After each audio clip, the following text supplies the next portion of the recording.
கண்ணுக்குட்டி மாதிரி இருந்தால் வாழ்க்கையில் வென்றிடலாம் அப்படிங்கிறது கேள்விப்பட்டிருப்பீங்க. அப்படின்னு என்னன்னா, ஒரு விவசாயி அவனோட கண்ணுக்குட்டியை அவனோட காட்டுக்குள்ளே இருக்கக்கூடிய கிணத்துல தூக்கி போட்டுட்டான். அது நீந்த ஆரம்பிச்சுது. ஒரு 10 நிமிஷம் நீந்துச்சு.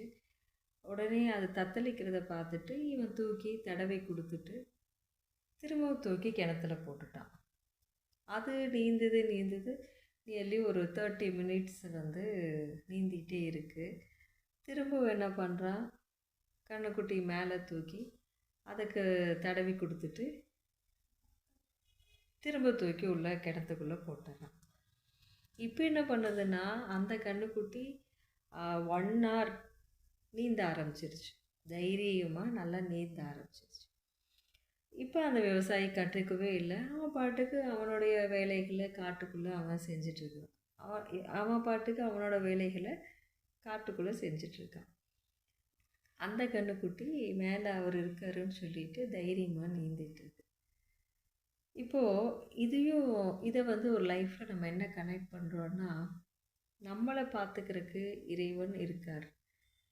இறைவன் அப்படிங்கிறது கடவுள் நேரில் வர மாட்டார். ஏதோ ஒரு மனித ரூபத்தில் தான் நமக்கு வருவாங்க.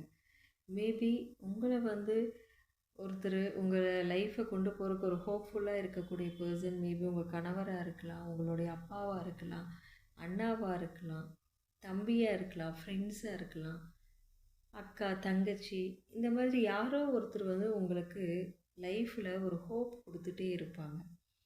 ஸோ அவங்க கொடுக்குற ஹோப்பை வச்சுட்டு தான் என்ன இருந்தாலும் அவங்க இருக்காங்க இல்லையா அப்படிங்கிற ஒரு தைரியத்தில் நீங்கள் அடுத்த ஸ்டெப்பை நீங்கள் முன்னோக்கி தைரியமாக ஓடிட்டு இருப்பீங்க, அந்த கண்ணுக்குட்டி மாதிரி. ஸோ லைஃப்பில் யாரோ ஒருத்தர் உங்களை ஒரு தூண்டுகோலாக இருந்துட்டு தான் இருக்காங்க. அவங்களோட தூண்டுதல் உங்களுடைய நெக்ஸ்ட் ஸ்டெப்புக்கு கண்டிப்பாக கொண்டு போயிடும். நம்பிக்கையோடு நம்ம வாழ்க்கை இன்னும் கடலை நம்ம நீந்திட்டு இருந்தோம்னா மேலே இருக்கிறவன் நம்ம கரையை சேர்த்திடுவாங்க கண்டிப்பாக.